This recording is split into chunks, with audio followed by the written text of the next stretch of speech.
नमस्कार, मैं हूं प्रत्युष खरे। आप देख रहे हैं अपना पसंदीदा और विश्वसनीय डिबेट शो सबका हिसाब होगा।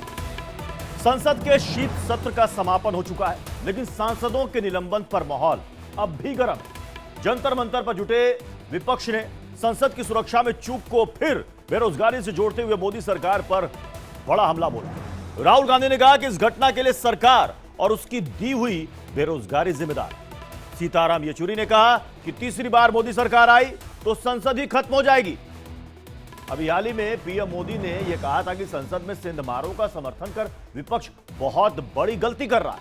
अब विपक्ष ने सेंधमारी और बेरोजगारी को सरकार के खिलाफ बड़ा हथियार बना लिया है। तो क्या इस हथियार से 24 का संग्राम जीत लेगा विपक्ष? आज सबका हिसाब होगा में बड़ी बहस इसी मुद्दे पर। लेकिन क्या है वो 3 अहम सवाल? जल्दी से वो सवाल भी आपके सामने रखते हैं। सवाल आइएगा। पहला सवाल, सरकार को घेरने के लिए राहुल बेरोजगारों का मजाक उड़ा रहे हैं। वो कहते हैं कि 7.5 घंटा युवा आजकल मोबाइल में ही बिजी रहता है।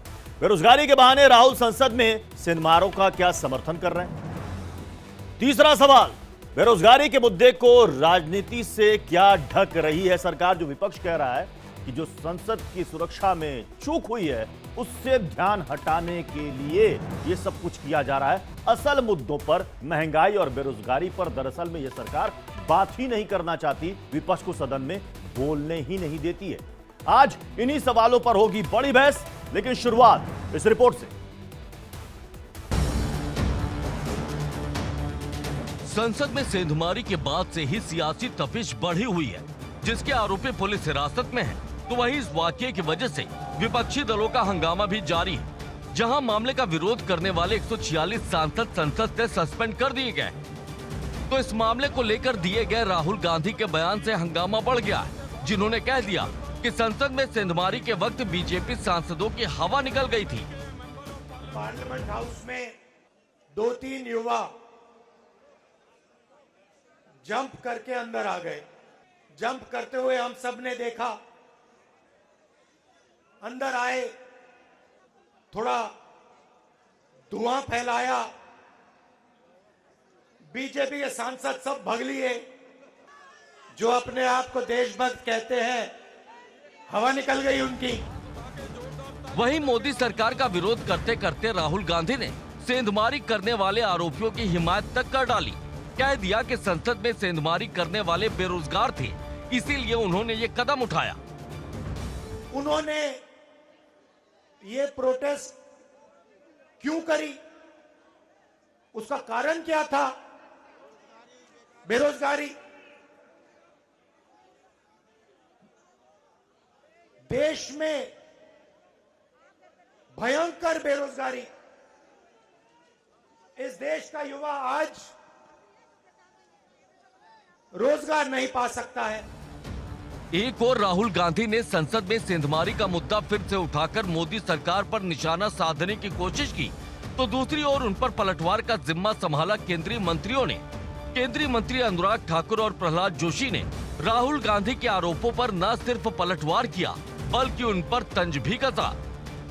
अगर आप राहुल गांधी जी का देखेंगे, संसद में नजर नहीं आते हैं, संसद में भी आते हैं तो फोन पे व्यस्त नजर आते हैं। संसद भवन के अंदर भी और बाहर भी। बाहर तो वीडियो बनाने में अब कांग्रेस पार्टी के पूर्व अध्यक्ष के पास कोई काम नहीं है। अब उनका काम नौटंकी करने वाले का वीडियो बनाना रह गया है। कुछ लोगों को हमने सस्पेंड किया शुरुआत के दिन में, बाद में सब लोग आके रिक्वेस्ट करना शुरू किया, हमको बाहर जाना है, हमको सस्पेंड करो करके। ये कांग्रेस पार्टी का लेवल है। आप लोगों को, वही लोगों को सस्पेंड करते हैं, तब बोला हम करते हैं, हमको सस्पेंड करो। तो ये कांग्रेस पार्टी का नीति और लो लेवल का एक निदर्शन है। संसद में सुरक्षा चूक के बाद से ही सियासत तेज हो गई, जहां पर मोदी का विरोध करने वाली कांग्रेस अब उन सेंधमारों का समर्थन करती दिख रही है, जिनकी वजह से लोकतंत्र के मंदिर में कुछ देर तक दहशत का माहौल बन गया था। ऐसे में सवाल भी उठ रहा है कि संसद में सेंधमारी करने वालों की हिमायत कहां तक जायज है? क्या बेरोजगारी की आड़ में अंजाम दी गई घटना को सही ठहराया जा सकता है? आज सबका हिसाब होगा में इसी मुद्दे पर करेंगे बहस।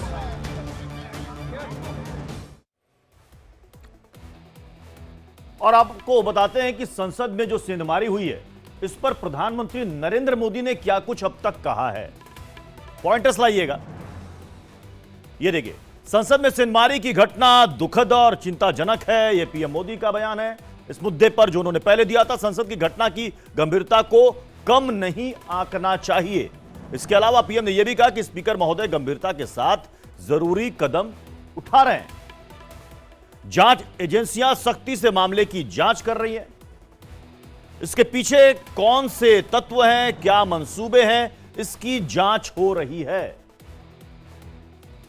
एक मन से इस मामले का समाधान खोजने की जरूरत है, यानी कि वो कह रहे हैं कि सारे लोग इस पर मिलकर मंथन करें। विवाद या प्रतिरोध के बजाय घटना की गहराई में जाना जरूरी है, यह प्रधानमंत्री ने कहा है। इस पूरी सेंधमारी पर, इस घटना पर हमारे साथ खास मेहमानों का पैनल इस वक्त जुड़ चुका है। हमारे साथ एसएन सिंह बीजेपी के प्रवक्ता इस वक्त जुड़ चुके हैं। अक्कू श्रीवास्तव सर हैं, एडिटर हैं नवोदय टाइम्स के। डॉक्टर अजय कुमार पांडे हैं, प्रवक्ता एलजेपीआर के। यश श्रीवास्तव हैं, प्रवक्ता कांग्रेस के। राजकुमार भाटी हैं, प्रवक्ता समाजवादी पार्टी के। मैं एसएन सिंह जी, शुरुआत में आप ही से कर रहा हूं।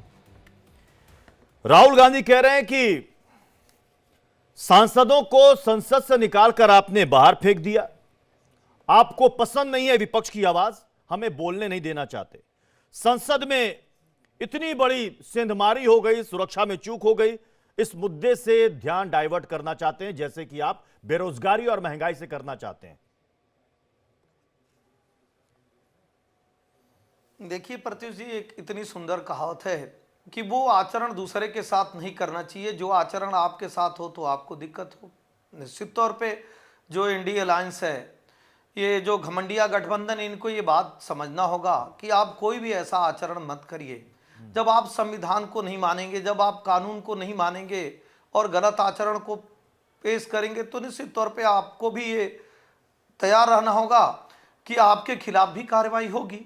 ये तो गांधी जी भी कहे थे कि आप दूसरे के साथ वही व्यवहार करिए जो आपको अच्छा लगे। तो अगर आप कानून को नहीं मानते हैं तो आप क्या उम्मीद कर सकते हैं कि कानून आपको दंड नहीं देगा। पहले दिन आदरणीय प्रधानमंत्री जी निवेदन करते हुए कहते हैं बहुत सारे ऐसे कानून आने जरूरी हैं देश की समृद्धि के लिए, प्रदेशों की खुशहाली के लिए। बहुत सारे ऐसे कानून आएंगे जिसमें आप लोगों का समर्थन चाहिए, सहयोग चाहिए, और सभी दल कहते हैं कि हम मिलजुल कर साथ देंगे।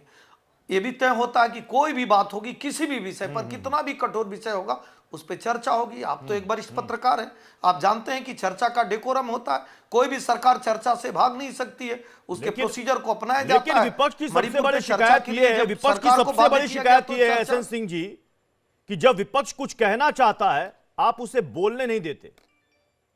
जब विपक्ष कुछ कहना चाहता है, चर्चा कराना चाहता है, आप उसे बोलने नहीं देते। आप बेरोजगारी पर बात नहीं करना चाहते, आप महंगाई पर बात नहीं करना चाहते। जब आप विपक्ष में थे तब आप इन्हीं मुद्दों को लेकर संसद के अंदर शोर मचाया करते थे, हंगामा किया करते थे। बहुत हुई महंगाई की मार, अब की बार मोदी सरकार। प्रत्युष जी, बेरोजगारी को लेकर आप हंगामा करते थे। ये काम है सर, ये विपक्ष का काम है एसएन सिंह जी, मुझसे बेहतर आप जानते हैं। सरकार को आईना दिखाना, ये आपने भी दिखाया है। आज सत्ता में आप हैं, विपक्ष में वो बैठे हैं, कल को वो सत्ता में होंगे, आप विपक्ष में होंगे। ये तो समय का चक्र है साहब। प्रत्युष जी, इंडिया लाइव चैनल पर बड़ी जिम्मेदारी से दिखाया गया था कि देश के प्रधानमंत्री, सबके प्रधानमंत्री, आदरणीय प्रधानमंत्री जी कहते हैं बिल्कुल सार्थक चर्चा होनी चाहिए, हम तैयार हैं, किसी भी विषय पर चर्चा होनी चाहिए। लेकिन वो चर्चा के डेकोरम होते हैं ना। अगर कोई भी सरकार चर्चा से भाग सकती है क्या? सिर्फ आप ये कह देना कि इतने लोगों को सस्पेंड कर दिया गया, अरे मैं तो एक लिस्ट लेकर बैठा हूं, ये सरकार नहीं। 1969 में राजीव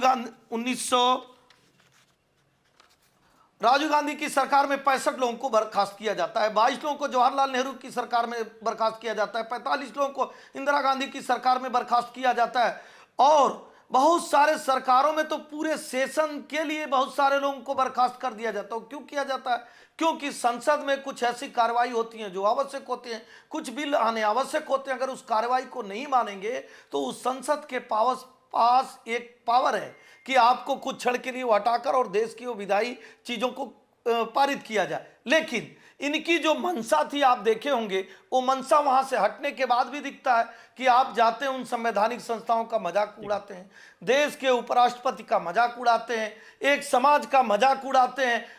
और मजाक कोई और नहीं उड़ाता है, बहुत सारे लोगों का कार्य है कि वो स्कूल में पढ़ाते हैं, बहुत सारे कार्य मछली पकड़ने वाले भी करते हैं, लेकिन मछली पकड़ने वाला स्कूल का कार्य नहीं करता, स्कूल वाला मछली पकड़ने वाला कार्य नहीं करता। अगर आप मिमिक्री के कार्य को नहीं करते कि जिम्मेदार सांसद है और मिमिक्री का आप कार्य करेंगे, तो क्या देश की जनता आहत नहीं हुई कि हम संसद को इसलिए चुन के संसद में भेजते हैं कि वो जिम्मेदारी से सवाल पूछेगा, और सवाल नहीं पूछता है, बवाल मचाने का कार्य करता है, सिर्फ और सिर्फ बवाल मचाने का कार्य करता है। 10 साल हो गया, अगर आप सवाल ही नहीं पूछ पाए। मैं यश श्रीवास्तव आपके पास आ रहा हूं, मैं यश श्रीवास्तव मैं आपके पास आ रहा हूं। यश श्रीवास्तव, क्या देश का युवा, अगर मान लीजिए उसके पास नौकरी नहीं है, तो सबके सामने फिर यही एक ऑप्शन है कि संसद के अंदर घुसे और हंगामा करे, बवाल काटे? प्रत्युष जी, सबसे पहली बात तो इस बारे में आप और मैं भी कई बार चर्चा कर चुके हैं। हम अच्छी तरह जानते हैं कि हम अपनी परिचर्चाओं में मैं क्या कहूंगा, आप क्या कहेंगे, और ये बार बार झूठ बोलने वाले एसएन सिंह और उनके साथी क्या कहेंगे।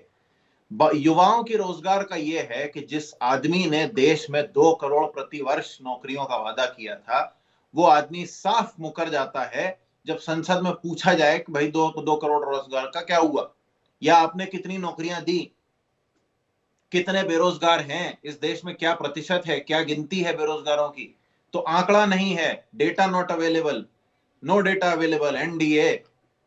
रहा सवाल संसद में कार्यशैली का, तो ये एसएन सिंह को याद दिला दीजिए, इनसे ज्यादा अच्छी तरह मुझे याद है।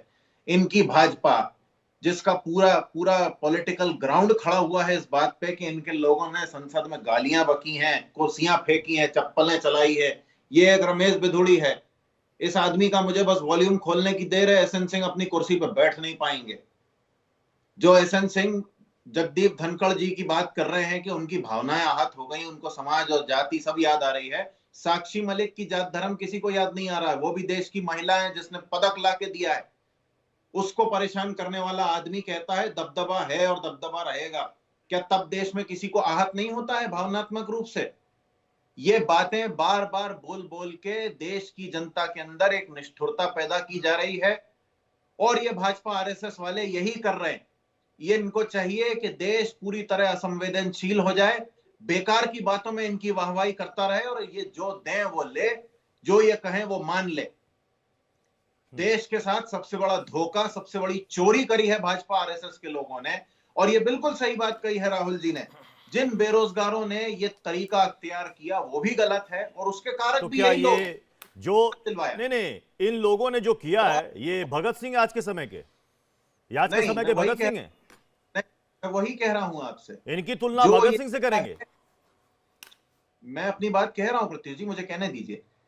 जिन लड़कों ने, या जो भी हैं, लड़के हैं, महिलाएं हैं, जो भी है, उन्होंने जो ये तरीका किया वो भी गलत है। और उसमें भी देखने वाली बात यह है कि भाजपा के सांसद ने उन्हें प्रवेश दिलवाया, भाजपा के सांसद ने उनसे कहा कि जाओ उपद्रव करो। और जो बेरोजगारी पैदा की गई है वो भी गलत है। और यहाँ पे बिल्कुल साफ है कि यदि इस देश में बेरोजगार नहीं होंगे तो इनकी उन घिनौनी शाखाओं में और उनकी उन उन्मादी रैलियों में जाने के लिए इनको लड़के लड़कियां नहीं मिलेंगे। ये चाहते हैं कि बच्चे पढ़ाई लिखाई और रोजगार की बजाय इनकी धर्म संसद। यश श्रीवास्तव जी, ये तो एक बहुत बड़ी कड़वी सच्चाई है इस देश की। आपने जो अभी कहा ना कि अगर देश में बेरोजगार नहीं होंगे तो रैलियों में भीड़ जुटाने वाले कहां होंगे, तो ये तो सभी पार्टियों पर सटीक बैठती है। नहीं, क्योंकि सभी को रैलियों में भीड़ चाहिए, और भीड़ कैसे जुटती है ये मुझे नहीं लगता कि यहां बोलने की जरूरत है। जनता बहुत समझदार है। नहीं प्रत्युष जी, इसमें फर्क है, इसमें फर्क है 10 सेकंड। फर्क ये है कि हमें अपनी रैलियों के लिए लोगों को उन्मादी बनाने की कोई जरूरत नहीं है। हमने कभी नहीं कहा हिंदू मुसलमान जात धर्म, हमने हमेशा संविधान की बात की, देश की बात की। भाजपा वाले आज भी देख लीजिए, ये राम मंदिर को सबसे बड़ा एजेंडा बना के बैठे हुए हैं। उत्तर प्रदेश में हिंदू मुसलमान कर रहे हैं आज भी। अभी मैं बाकी मेहमानों का रुख करूंगा, उससे पहले एसएन सिंह जी काउंटर करना चाह रहे हैं। एसएन सिंह, हाँ बताइए। देखिए प्रत्युष जी, निश्चित तौर पे इन लोगों का ये चरित्र आज से नहीं है, प्लेन हाईजैक कर लेते हैं और जो प्लेन हाईजैक भोला पांडे किए रहते हैं उनको ये लोग जो है सांसद और विधायक का टिकट देकर माननी बनाने का कार्य करते हैं। और बंटवारे की राजनीति देखिए कैसे शुरू करते हैं, बंटवारे की राजनीति ऐसे शुरू करते हैं कि राम की सत्ता को नहीं मानते, हम तो राम को भी मानते हैं, रहीम को, सिंह जी, लेकिन 370 को जरूर मर्यादा मानते की हैं कि बात कर 370 रहे होना हैं। चाहिए। यश श्रीवास्तव रमेश बिदुड़ी ने जो संसद के अंदर जो आचरण किया था वो दिखा रहे हैं। आप बोलते रहे, दोनों को स्क्रीन पर रखिएगा, देख लीजिए संसद की मर्यादा। आप बताइए, लोकसभा स्पीकर ने कहा नहीं, आप बताइए लोकसभा स्पीकर ने कहा पहले दिन लोकसभा स्पीकर किसी को भी मना करते हैं। मैं कह रहा हूं उस समय इनके एक सांसद अगर संसद में बिल लेकर फाड़ देते हैं तो लोकसभा स्पीकर मीरा कुमार उस समय क्या कहती है, बैठ जाइए बैठ जाइए बैठ जाइए बैठ जाइए, बस इतना ही कहते हैं ना। भारतीय जनता पार्टी कभी रमेश बिधूड़ी को ये कही हो कि नहीं वो अच्छा की हो, या उनके ऊपर जो है कही हो कि नहीं हम उनका साथ देते हैं। भारतीय जनता पार्टी के सभी प्रवक्ता ने कहा कि ऐसा आचरण नहीं करना चाहिए, लेकिन अगर दूसरे दिन रमेश बिधूड़ी जी ऐसे ही आचरण करते तो लोकसभा के अध्यक्ष उनको भी हटाने का कार्य करते।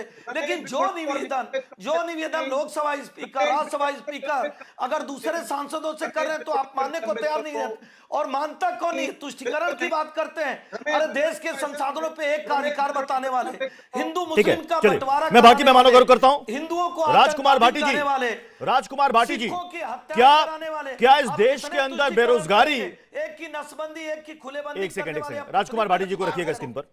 क्या राजकुमार भाटी जी, इस देश के अंदर बेरोजगारी सिर्फ आंकड़ों तक सीमित होकर रह गई है, ये राजनीतिक मुद्दा बन नहीं पाती है? अगर ये बन जाती, जैसा विपक्ष कह रहा है कि देश में बेरोजगारी और महंगाई चरम पर है, तो अब तक तो केंद्र सरकार का सफाया हो जाना चाहिए था, क्यों नहीं हो पाया?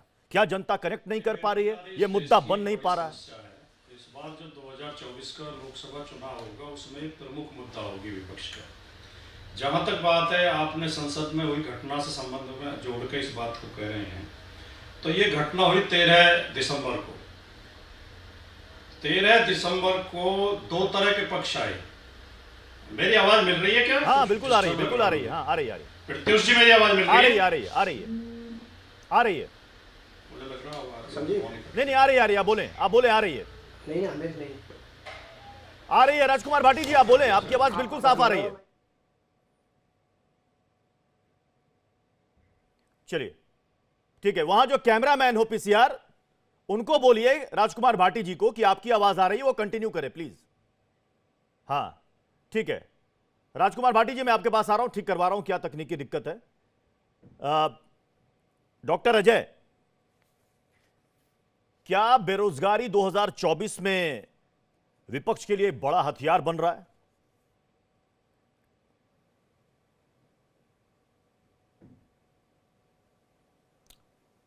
डॉक्टर अजय, आप तक आवाज जा रही है?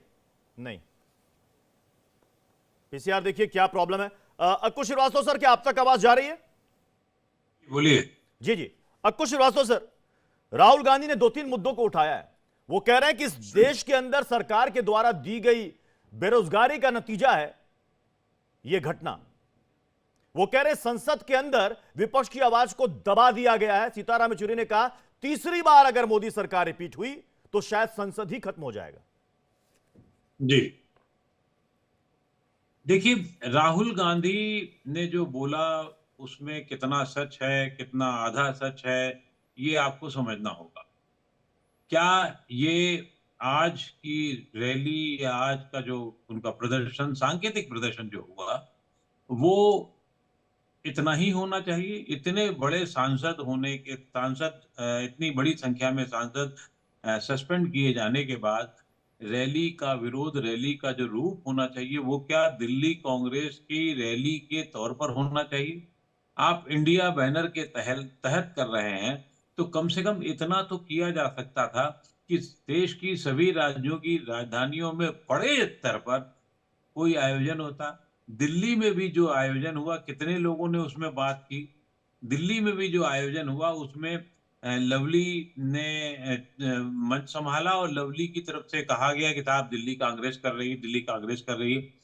उस रैली में कांग्रेस के कार्यकर्ताओं के अलावा बाकी कार्यकर्ता लगभग गायब थे। लगभग शब्द इस्तेमाल कर रहा हूँ। कुछ किसानों के तौर पर थे, कुछ और लोग भी रहे होंगे, लेकिन कोई रैली जहां पर आम आदमी पार्टी की सरकार हो, वहां रैली इतनी बड़ी होती है, इतना बड़ा प्रदर्शन होता है, इतनी उसमें लो वॉल्यूम पर काम किया जाता है। मुझे नहीं लगता कि इसके पहले इतने बड़े, सिर्फ एक फोटो खिंचवाने थे, हाथ ऊपर उठा करके करने थे, कर्नाटक वाला जैसे फोटो खिंचाई जाती है वैसे खिंचाने थे।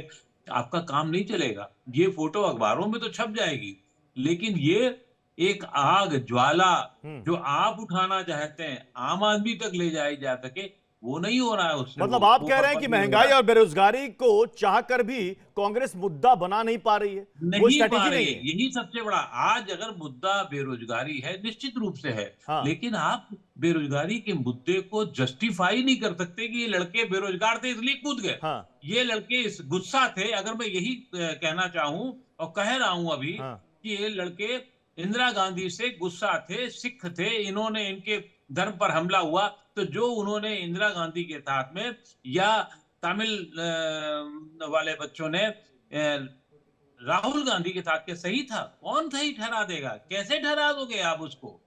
संसद के परिसर में हमला होना, अपनी बात किस तरह से आतंकित कर देना, अगर खुदा ना खाता इससे बड़ा यही उत्तेजना में इससे ज्यादा बढ़ करके काम कर ले जाते तो क्या होता बैठ करके? क्या ये कभी भी बेरोजगारी का मुद्दा उठाया जाता?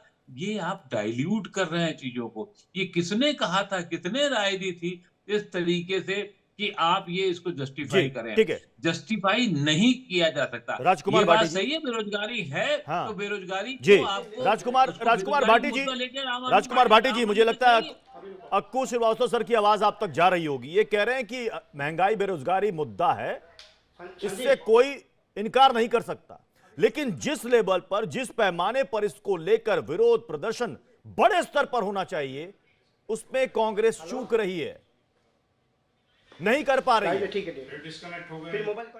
राजकुमार भाटी जी, सर आपका फोन बार बार कट रहा है, मैं पीसीआर से बार बार रिक्वेस्ट कर रहा हूं, प्लीज ठीक करा दीजिए पीसीआर। उम्मीद है कि शो तक करा लेंगे आप। मैं आ रहा हूं यश श्रीवास्तव जी, उसके पहले डॉक्टर अजय, मेरी आवाज जा रही है आप तक? डॉक्टर अजय, पीसीआर जब दुरुस्त हो जाए तो मुझे बता दीजिएगा, ठीक है? मैं यश श्रीवास्तव आपके पास आ रहा हूं। यश श्रीवास्तव, राहुल गांधी ने एक बात कही है कि इस देश के अंदर युवा बेरोजगार हैं। एक सर्वे हमने कराया है, देश के युवाओं का ज्यादातर टाइम मोबाइल और सोशल मीडिया पर ही बीतता है। लगभग 7.5 घंटे युवा फोन पर ही लगे रहते हैं, चिपके रहते हैं, रील्स वगैरह देखते हैं, इंस्टाग्राम, फेसबुक और ट्विटर पर रहते हैं। तो क्या आपको लगता नहीं कि देश के युवाओं को लेकर ये जो बात कही जा रही है, सिर्फ क्या हिंदुस्तान के अंदर है मोबाइल एडिक्शन? कौन सा देश इसमें टॉप पर है, पता है आपको? प्रत्युष जी, दुनिया का कौन सा देश इंस्टाग्राम देखने में टॉप पर है उससे हमें फर्क नहीं पड़ता। नहीं, मैं ये नहीं कह रहा हूं इंस्टाग्राम देखने में टॉप पर है। मोबाइल पर समय गुजारने में अलग अलग आयु वर्ग में रिसर्च कई सारे पड़े हुए हैं। चीन में सबसे ज्यादा मोबाइल एडिक्शन है। लोग वहां त्रस्त है। क्या वहां बीजेपी की सरकार है? क्या मोदी सरकार है? वहां के लोग बेरोजगार है इसलिए ज्यादातर टाइम वहां पर इसलिए गुजारते हैं वहां पर मोबाइल पे? ये एडिक्शन है। नहीं प्रत्युष जी, देखिए मैं वही कह रहा हूं। देखिए, इंस्टाग्राम हो, सोशल मीडिया हो या ओवरऑल मोबाइल डेटा कंजम्पशन हो या मोबाइल स्क्रीन टाइम हो, हमें इससे कोई फर्क नहीं पड़ता है। आज की स्थिति में जो समय भारत देख रहा है, हमें कोई फर्क नहीं पड़ता है कि दुनिया का कौन सा देश उस लिस्ट में टॉप पर है। फर्क इस बात से पड़ता है कि अपनी स्क्रीन पे लगातार देखने वाला कोई व्यक्ति देख क्या रहा है। आप अभी किसी भी रैंडम व्यक्ति का फेसबुक फीड देखिए, इंस्टाग्राम देखिए, या तो वो ऊट पटांग टोने टोट के देख रहा है कि भाई तुम ये फलानी जड़ी बूटी खा लोगे तो बिल्कुल अमर हो जाओगे, या फिर वो हिंदू मुसलमान देख रहा है, या फिर वो भाजपा का प्रचार देख रहा है। आप किसी का भी देख लीजिए, हमारे आपके फीड में भी कहीं ना कहीं से सदन के अंदर बैठ करके माननीय जब पॉर्न देख सकते हैं, आप कह रहे हैं युवा जादू टोना टोटका देखता है। भाई उसकी चॉइस है, क्या देखेगा? सदन के अंदर माननीय बैठ के पॉर्न देख लेते हैं, अश्लील फिल्में देख लेते हैं। यहाँ युवाओं को ज्ञान दिया जा रहा है। मैं वही बता रहा हूं आपको। बड़े बड़े लोग क्या देखते हैं ये उनकी चॉइस के अलावा हैबिट्स पर होता है, बहुत कुछ होता है। सोशल मीडिया के एल्गोरिदम बहुत कॉम्प्लेक्स चीज है, लेकिन सबसे ज्यादा वो दिखाया जाता है जिसके लिए सोशल मीडिया को पैसा मिलता है। और इस समय देश में सोशल मीडिया का सबसे बड़ा क्लाइंट एक ही चीज है, वो है हमारी भाजपा। और वो अपना कंटेंट लगातार डाल रहे हैं। आप देखिए किस तरीके से कचरा फैला हुआ है। हालांकि इन बातों से ज्यादा जरूरी ये है कि इतना सब होने के बावजूद पूरी टेक्नोलॉजी, डिजिटल इंडिया, एक बार हमारे वर्तमान प्रधानमंत्री बोले थे को AK-47 नहीं एंड्रॉइड चाहिए, ये सब होने के बावजूद टेक्नोलॉजी का इस्तेमाल भाजपा ने केवल प्रचार में किया है। मतलब आप ये कह रहे हैं कि भाजपा ने, बीजेपी ने सब कुछ हाईजैक कर लिया, अपने कंट्रोल में कर लिया है। सोशल मीडिया पर क्या कंटेंट जाएगा नहीं जाएगा ये बीजेपी डिसाइड करती है। युवा क्या देखना चाहता है नहीं देखना चाहता है इस पर भी कंट्रोल बीजेपी का डंडा चलाती है। यही देखो, तुम्हें यही देखना है, भले तुम्हारी पसंद ना हो। एसएन सिंह जी क्या कर रहे हैं आप? एसएन सिंह जी देश बर्बाद कर रहे हैं, क्या कर रहे हैं आप? प्रत्युष जी अच्छी बात कहे। देखिए राजस्थान का चुनाव शुरू होता है। हाँ। अरे भाई सुन लीजिए, अब आपने गाली दे लिया, जनता को गाली दे लिया। सुन लीजिए भैया, कौन कहता है कि आप हिंदू धर्म को डेंगू मलेरिया कहिए? आप कहेंगे तो निश्चित तौर पे लोग चलाएंगे। कौन कहता है कि आप कहें कि बिहार की डीएनए खराब होती है? बिहार के डीएनए को आप खराब कहेंगे, हिंदुओं को गाली देंगे, राम को मानेंगे नहीं, ये कौन कहता है? कौन गाय के हत्यारों को साथ लेकर यात्रा में राजीव गांधी घूमते हैं? पादरी को, उस पादरी को साथ लेकर पहले दिन यात्रा में घूमते हैं जो कहता है दूसरे धर्म के लोग होते हैं। कौन कहता है कि बड़ा पेड़ गिर जाता है, बड़ा पेड़ गिर जाता है तो सिखों की हत्या हो जाती है? कौन नहीं जाता है? कौन नहीं जाता है कि एक धर्म को खुलेबंदी, दूसरे को नसबंदी, एक धर्म की शिक्षा पर छूट, एक धर्म की यात्रा पर छूट, ये कौन नहीं देखा? कि देश के संसाधनों पे एक का अधिकार बताया, कौन नहीं देखा? कि धर्म को गाली देने का कार्य किया, कौन नहीं देखा? कि जब कश्मीर में महिलाओं के साथ घिनौने कार्य हो रहे थे तो उस समय कांग्रेस के लोग ताली बजाने का कार्य कर रहे थे, कौन नहीं देखा? कि जब सिखों की हत्या हो रही थी तो कांग्रेस के लोग हंसी टिटोली कर रहे थे, कौन नहीं देखा? जब केरल में किसी हिंदू की हत्या हो जाती है, पश्चिम बंगाल में किसी बहन को जला दिया जाता है, तो एक भी कांग्रेसी नहीं बोलता है। हमारे साथ कौन कौन मेहमान बाकी हैं जिन पर आवाज क्लियर जा रही है, मैं एक एक करके पहले पूछ लेता हूं। राजकुमार भाटी जी आवाज जा रही है मेरी? राजकुमार भाटी जी आवाज जा रही है? डॉक्टर अजय आवाज जा रही है मेरी? हाँ, ठीक है। राजकुमार भाटी जी, जो मेरा पहला सवाल था, राजकुमार भाटी जी मेरा पहला सवाल था, आपने सुन लिया होगा। बेरोजगारी सिर्फ आंकड़ों में रह जाता है। राजनीतिक विश्लेषकों, राजनीतिक पंडितों के लिए अखबार में लिखना और उसमें आंकड़ों में दर्ज करना कि साहब ये शहरी बेरोजगारी है, ग्रामीण बेरोजगारी की दर ये है, ये स्किल्ड बेरोजगारी है, अनस्किल्ड लोगों की बेरोजगारी दर ये है, ये शिक्षित अशिक्षित, ये मुद्दा क्यों नहीं बन पा रहा है? और यार जो बात अंकुश श्रीवास्तव सर ने कही, मुद्दा बना नहीं पा रहा है विपक्ष, इसलिए आज हाशिए पर है।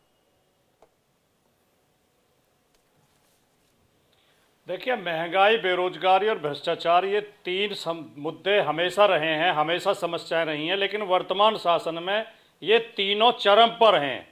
बेरोजगारी बहुत ज़्यादा बढ़ी है, सरकारी भर्तियां रोक दी गई हैं, रेलवे में लंबे समय से भर्ती नहीं हुई है, संचार मंत्रालय में भर्ती नहीं हुई है, आप जो सेना में आप भर्ती, परमानेंट भर्ती रोक दी है, आप उसमें अग्निवीर भर्ती कर रहे हैं 4-4 साल के लिए। सरकारी संस्थाएं बेची जा रही हैं, प्राइवेटाइजेशन किया जा रहा है, उनका निजीकरण किया जा रहा है। वर्तमान शासन में बेरोजगारी आसमान छू रही है। अभी जो आंकड़े आए हैं पीछे एक संस्था के, 25 साल से कम आयु के 42.8% युवा बेरोजगार हैं। ये किसी भी देश के लिए बहुत भयावह स्थिति होती है। अब प्रत्युष जी, जो 13 दिसंबर को संसद के अंदर हुआ, थोड़ा सा मैं उस पर बोलना चाहूँगा कि पहली नज़र में सबको ये लगा कि ये 2001 जैसी कोई आतंकवादी कार्रवाई थी, ये संसद को भयभीत करने के लिए या बंधक बनाने के लिए की गई थी। और जो लोग पकड़े गए उन्होंने कहा कि हम तो रोजगार के लिए आवाज़ उठाना चाह रहे थे। मैं हालांकि किसी भी रूप में उसका समर्थन नहीं करूंगा कि चाहे वो आंदोलन भी कर रहे थे तो भी उन्होंने जो संसद में किया वो गलत था, वो गतिविधि गलत थी, वो अराजकता पैदा करने वाली थी। लेकिन जैसा सरकारी पक्ष ने कहा कि ये आतंकवादी हैं और इनके तार कहीं जुड़े हुए हैं और किसी गहरे षड्यंत्र में शामिल थे, आज 10वां दिन है उस घटना को। 10 दिन में जांच एजेंसियां कोई ऐसा सबूत नहीं जुटा पाई हैं कि ये किसी बड़े षड्यंत्र का हिस्सा था या इनके तार किसी आतंकवादी गतिविधि से जुड़े हुए हैं। तो फिर हमें ये विश्वास करना पड़ेगा कि वे नौजवान बेरोजगारी से परेशान होकर ही अपनी आवाज उठा रहे थे। और चाहे उनका तरीका गलत था, लेकिन समस्या तो वाजिब है। तो सरकार को और विपक्ष को दोनों को इस बात पर चिंतन करना चाहिए। अगर किसी देश के नौजवान इतने आक्रोशित हो गए हैं कि संसद के अंदर छलांग लगा रहे हैं, स्मोक बम चला रहे हैं, तो इस समस्या के समाधान के लिए हमारे पास क्या योजना है? ठीक है, इसको अवॉइड नहीं करना डॉक्टर चाहिए। डॉक्टर अजय ये गंभीर विषय है। दो तीन पॉइंट यहां पर उठाया है राजकुमार भाटी जी ने। ये कह रहे हैं कि अगर सरकार को लग रहा है कि ये षड्यंत्र है या साजिश है, किसने की ये आप बताइए। दूसरी चीज, 13 तारीख को बकायदा चुन करके वेल प्लान तरीके से संसद हमले पर बरसी वाले दिन इस घटना को अंजाम दिया गया। यह वाकई में एक गंभीर चूक है और इस पर से ध्यान हटाने के लिए अब सरकार सांसदों का निलंबन, दूसरे मुद्दे पर डाइवर्ट कि सभापति की जाति यह है, उस जाति का अपमान, मुद्दे को कहां से कहां ले जाया गया। मसला क्या था और बवाल किस विषय पर हो रहा है? डॉक्टर अजय। देखिए प्रत्युष जी, भाटी जी बहुत अच्छे वक्ता, विद्वान, वकील आदमी हैं। मैं उनसे कहना चाहता हूं कि सिर्फ हंगामा खड़ा करना हमारा मकसद नहीं। आग मेरे सीने या तेरे सीने में कहीं जलनी चाहिए। शर्त यह है कि यह स्थिति बदलनी चाहिए। अगर संसद में यह हमला हुआ तो यह राष्ट्र के स्वाभिमान पे हमला क्यों नहीं माना जा रहा है? क्यों नहीं सरकार को पूरी पुरजोर तरीके से इस विषय पे घेरा जा रहा है? इस विषय को आखिर कम आलोचना कौन कर रहा है? विपक्ष अपने घेर रहा है, विपक्ष घेर रहा है, विपक्ष घेर रहा है, सवाल भी कर रहा है। डॉक्टर अजय, विपक्ष घेर रहा है, सवाल कर रहा है, गृह मंत्री से बयान मांग रहा है, सफाई मांग रहा है जो वो दे नहीं रहे हैं। यही तो विपक्ष कह रहा है। हम तो पुरजोर तरीके से उठा रहे हैं।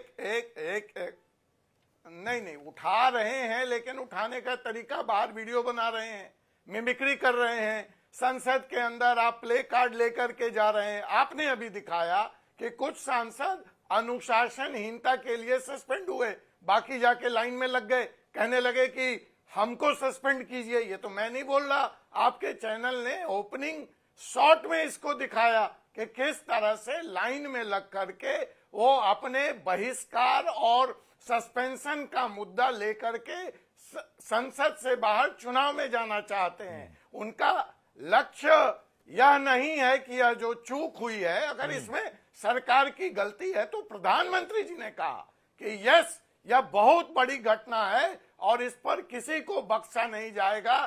जांच रिपोर्ट आने का इंतजार करें। चाक चौबंद किया गया। 2 महत्वपूर्ण निर्णय लिए गए कि अब दर्शक दीर्घा में ग्लास लगाया जाएगा ताकि ऐसी घटना दोबारा ना हो। अब यहाँ पे मैं पूछना चाहता हूं कि हमारी सरकार ने 2 निर्णय लिए, बॉडी स्कैनर लगाया जाएगा, लेकिन मैं पूछता हूं ये कांग्रेस और जो विपक्ष के हमारे साथी हैं कि 1994 में भी तो 3 महीने के अंतराल पे 4 लोग इसी संसद में कूदे थे। क्या इतनी बड़ी बात थी? आप एक ग्लास नहीं लगा सकते थे वहां? आप बार बार कह रहे हैं कि उस विजिटर ये सवाल बार बार उठ रहा है कि देश के संसदीय इतिहास में ये पहली घटना नहीं है दर्शक दीर्घा से कूदने की। इससे पहले भी हुई है। 94 में 3 महीने के अंतराल में 2 घटना हुई थी। एक में तो माफी भी दे दिया गया था, लेकिन दूसरे में तिहाड़ जेल भेज दिया गया। नई संसद बनाई किसने है? और तो जुलाई में कर्नाटक विधानसभा में एक व्यक्ति घुस के कर्नाटक विधानसभा में इस जुलाई में कर्नाटक विधानसभा में एमएलए के बीच बैठा था। को देना चाहिए था, उनको क्यों नहीं दिया? यही ज्ञान बताइए क्या कार्रवाई करी आपने? ऐसे करने से थोड़ी ना कुछ होगा। अभी मैंने आपसे कहा था शुरू में प्रत्युष जी, मेरे वक्तव्य के शुरुआत में, कि देख लीजिए भाजपा वाले क्या बोलेंगे। बात शुरू होते ही एसएन सिंह चले गए वही हिंदू मुसलमान पे, और इस समय लगे हुए हैं ध्यान भटकाने।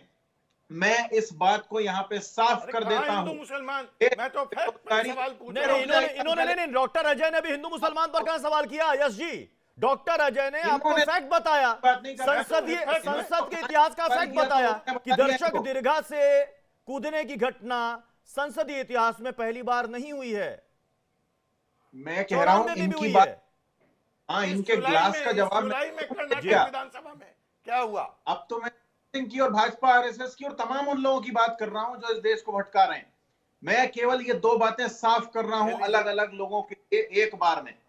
देश में बेरोजगारी और महंगाई है जो मोदी ने, भाजपा ने, आरएसएस ने लगा के दी है जबरदस्ती देश के युवाओं को। तो आप हवाई जहाज अपहरण कर लेंगे, आप एयरपोर्ट पे बम लगा देंगे। एक बात है, स्क्रीन की वो लत जो लगवाई गई है इस देश में, माना देश में बेरोजगारी है। आपकी बात को मैंने सराहना किया। आप एक बेरोजगारी पर चले नहीं, आप बेरोजगारी पर चले हाथ में लाइएगा पीसीआर, मुझे स्क्रीन पर लाइएगा। बेरोजगारी का मतलब होता है टुकड़े टुकड़े गैंग का साथ देना। दर्शक दीर्घा से संसद के अंदर एक दर्शक वहां पर कूद गया, उसको लेकर बवाल है। भाई वाकई में चूक तो है, लेकिन यह संसदीय इतिहास में पहली बार नहीं हुई। और एक दिलचस्प जानकारी दर्शकों के साथ मैं साझा करना चाहता हूं। जो कहा जा रहा है कि देश में बेरोजगारी चरम पर है, इस वजह से युवा गुस्से में है, तो कैसे निकालेगा? वो इस तरीके से निकाल सकता है, ठीक है साहब। लेकिन महाराष्ट्र विधानसभा में 1968 का एक वाकया है, गौर से सुनिएगा। यहां पर सदन के अंदर एक शख्स कूदता है, नाम होता है बबन राव ढाकने, ठीक है। 8 जुलाई 1968 को बबन राव सदन की कार्रवाई के दौरान महाराष्ट्र विधानसभा में वो कूद जाते हैं। गैलरी से नीचे कूदने पर उनके खिलाफ कार्रवाई भी होती है, गिरफ्तार किए जाते हैं।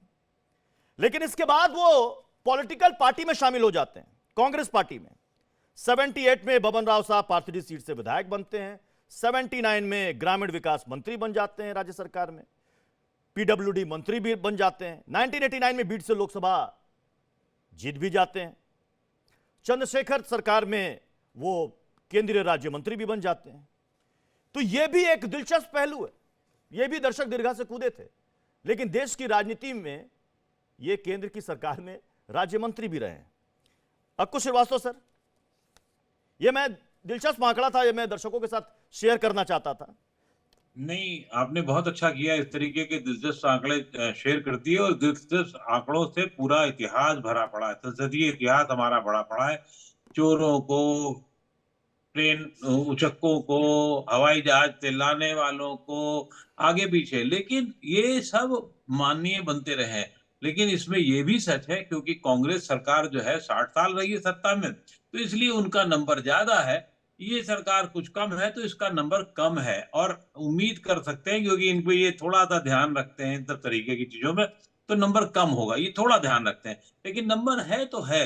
ये हमारी पूरी लोकतांत्रिक व्यवस्था का सबसे बुरा हाल है। ना इसमें कांग्रेस प्रवक्ता कुछ बता पाएंगे, ना भारतीय जनता पार्टी किसी को बचा पाएगी। ये सदन के लिए, हम सब लोगों के लिए बहुत ही निकृष्ट काम है। और जो हमारे सामने हो रहा है, और हम फिर ये कहते हैं ये तो यार नेता है, जो भी मर्जी में है करते रहते हैं, हम अपने आप को उससे अलग कर लेते हैं। आज जो सबसे बड़ी बहस है, सबसे बड़ी बात है, युवाओं की बात है, महंगाई की बात है, रोजगार की बात है, क्यों नहीं ये मुद्दा बनाया जाता है? मुद्दा, अब अगर आप सोचें कि हम महंगाई का मुद्दा बनाए, मीडिया सब करे, और आप जो है सिर्फ प्रेस कॉन्फ्रेंस करके 10 मिनट का भाषण करके निकल जाए, तो ये संभव नहीं है। अब ये किसी माँ बाप के पास अपने बेटे को स्वाहा करने के लिए, जैसे कि जेपी के आंदोलन में था कि जेपी ने कहा कि 1 साल युवाओं को हमें दे दीजिए, तो उन्होंने दे दिया। आज इस उदारवाद के दौर में कोई भी माँ बाप जो है अपने बच्चों को जल्दी उसमें नहीं डालना चाहता। ये राजकुमार भाटी जी के लिए करना पड़ेगा पार्टी को। एक मिनट जी। और इसके साथ साथ एक और डाटा में शेयर कर दूं, जो अभी हमारे कांग्रेस के प्रवक्ता कह रहे थे कि साहब बीजेपी पैसा पूरा लगा रही है। गूगल की एडवर्टीजमेंट से जो है पिछले 5 साल में जो पार्टियों से आय हुई है, वो लगभग 206 करोड़ रुपए है, जिसमें से बीजेपी जो है 24% उसने खर्च किया, 49.4 करोड़ रुपया। और उसी के आसपास जो है तृणमूल मुंगेर कदम डीएमके, जो उनका कांग्रेस का सहयोगी दल है, उसने 21 करोड़ खर्च किया है। और कांग्रेस ने खुद, क्योंकि उसके पास पैसा कम है, तो 14 करोड़ खर्च किया। इस हमाम में सब नंगे हैं, ऑल टुगेदर नंगे सब हैं। सब लोग अपना फायदा, राजनीतिक दल का फायदा। अभी राहुल ने कहा नहीं आज की रैली में कि रसोई ईंधन गैस सिलेंडर ले आए, वो उनके मेम शुरू हो गए, उनको वो शुरू कर दिया। उसी तरीके से अगर भारतीय जनता पार्टी कोई गलती करती है तो कांग्रेस शुरू कर देती है। दोनों जी। एक दूसरे का फायदा उठाने में लगे हुए, कोई मुद्दे की बात, जी ठीक बात राजकुमार नहीं भाटी कर जी, राजकुमार भाटी जी, भारत उदय, शाइनिंग इंडिया, जनता ने नकार दिया था, सरकार बदल दी थी, सत्ता बदल दी थी। 10 साल से सरकार है बीजेपी की, कई राज्यों में परफॉर्मेंस भी अच्छा रहा विधानसभा चुनाव में। क्या जनता कनेक्ट नहीं हो पा रही है क्या अपोजिशन पार्टियों से?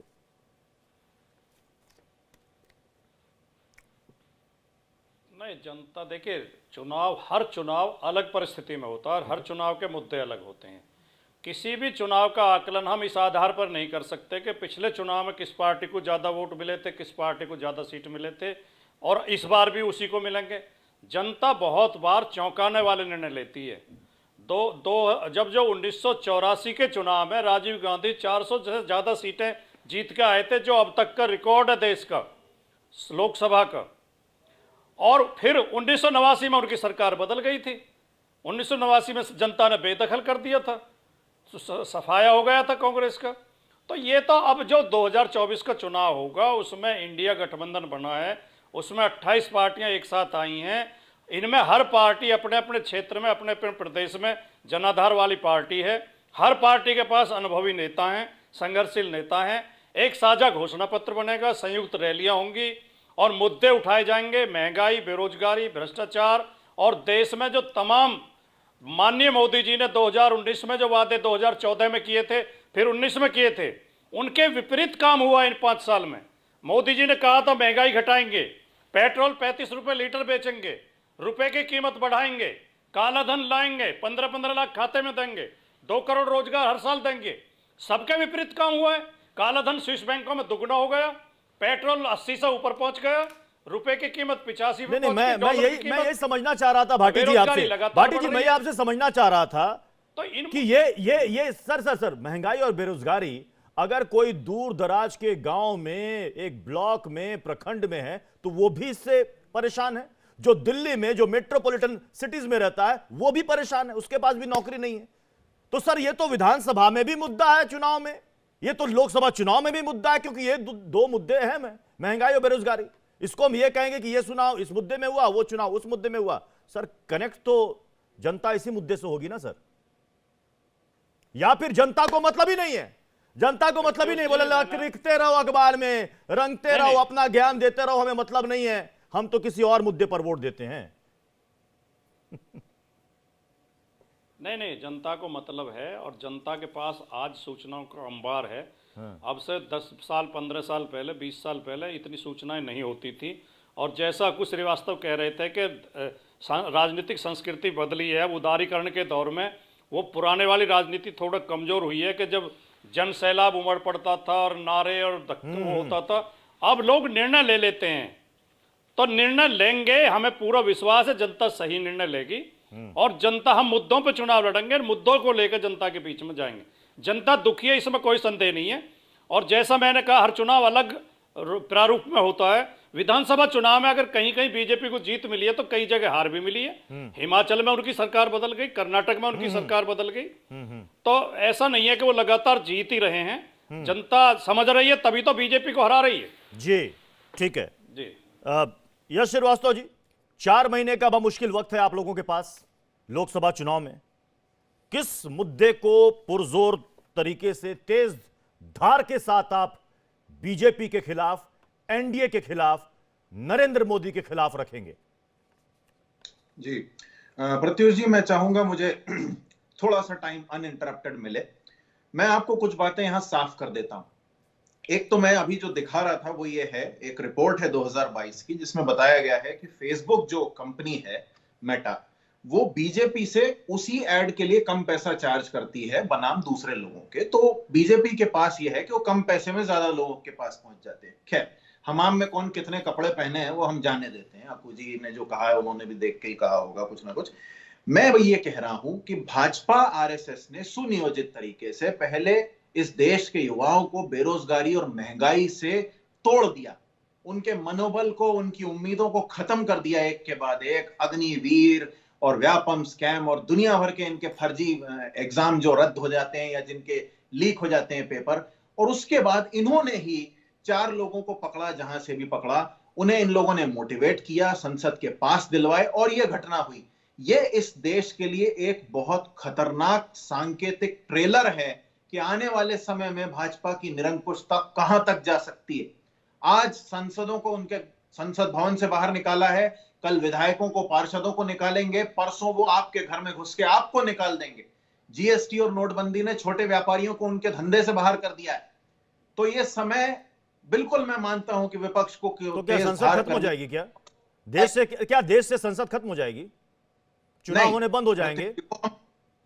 वो हम होने नहीं देंगे। लेकिन मैं ये जरूर तो फिर आप ये क्यों कह रहे हैं? लोगों के बीच में अगर आप ये कहेंगे कि सब कुछ खत्म हो जाएगा, लोकतंत्र खत्म हो जाएगा, संसद खत्म हो जाएगी, तो लोग क्या समझेंगे कि आप तो चुनाव लड़ने के पहले हार गए, हथियार डाल दिया आपने मान लिया कि संसद खत्म। बिल्कुल नहीं। मैं इसीलिए कह रहा हूं, मुझे बोलने दीजिए। मैं ये कहता हूं कि ये इनका प्लान है। ओके, अब इतिहास साक्षी है कि इस तरह की तानाशाही के प्लान कभी वैसे नहीं जाते, सोचे जाते हैं। तो ये आखिरी लड़ाई हम आजादी की लड़ाई की तरह लड़ने। डॉक्टर अजय, मतलब कांग्रेस ये कह रही है कि उन सांसदों पर क्या कार्रवाई हुई जिनके रिकमेंडेशन पर ये लोग अंदर दाखिल हुए थे? बिल्कुल सही सवाल है। तो इसके साथ साथ जुलाई में जो कर्नाटक विधानसभा में एक व्यक्ति घुस करके एमएलए के साथ बैठ गया, यहां तो दर्शक दीर्घा तक गए थे, उन पर क्या कार्रवाई हुई यह भी श्रीवास्तव साहब को बताना चाहिए। दूसरी बात यह है कि हमने कब कहा कि उसके ऊपर कार्रवाई नहीं होगी? अगर विजिटर पास का मिसयूज हुआ है तो जो प्रक्रिया है उससे श्रीवास्तव साहब वाकिफ है। उस प्रक्रिया में अगर कार्रवाई नहीं हो रही है, बिल्कुल अपनी बात सामने रखें, जनता के बीच में लेकर जाएं, रोका कौन है? लेकिन सवाल यहां पे यह है कि मैंने भाटी साहब को भी सुना, श्रीवास्तव जी को भी सुना, और आप पूछते कुछ हैं, जवाब कुछ आता है। एसएन सिंह पे आरोप लगाते हैं हिंदू मुसलमान का, मैं फैक्ट पे बात करता हूं, मेरी बातों का जवाब नहीं देते हैं। तो मुझे तो यही समझ में आ रहा है कि ये दिग्भ्रमित हैं, चुनाव से पहले हताशा में हैं, चुनाव हार करना स्वीकार कर चुके हैं, और यह जो कोशिश है मिमिक्री टू वीडियो वो कुछ ऐसी ही है कि हमने कभी जी को यूं भी बहलाया है, जिन बातों को खुद न समझा उन्हें औरों को समझाया है। तो ये पूरा के पूरा विपक्ष अपने जी को बहलाने में मशगूल है। तो क्या भाटी जी जो बात डॉक्टर अजय कह रहे हैं कि मतलब क्या विपक्ष ने चुनाव के पहले हार मान ली है कि संसद खत्म हो जाएगा, सब कुछ खत्म हो जाएगा? चुनाव तो जीतने के लिए लड़ा जाता है, हारने के लिए नहीं। ऐसा करने का भारतीय जनता पार्टी का प्रयास है। भारतीय जनता पार्टी लोकतंत्र विरोधी है और संविधान विरोधी है, लेकिन इस देश में लोकतंत्र की जड़ें इतनी गहरी हैं कि ये खत्म नहीं कर पाएंगे। जब भी इस देश पे कोई संकट आया है, इस देश का इतिहास गवाह है, देश की जनता उठ खड़ी हुई है, चाहे वो अंग्रेजों से लड़ाई रही हो और चाहे 1975 में इंदिरा गांधी की जो इमरजेंसी के निर्णय के खिलाफ लड़ाई रही हो, और चाहे किसान अभी आपने देखा 13 महीने तक बैठ रहे देश की राजधानी को घेर के। इस बार मोदी जी से लोकतंत्र को खतरा है, तो इसके लिए भी जनता खड़ी होगी और जनता इस लोकतंत्र को बचाएगी। ये हमें पूरा विश्वास है। ठीक है, चलिए सर, बहुत बहुत शुक्रिया आप सभी का हमारे साथ सबका हिसाब होगा में जुड़ने के लिए।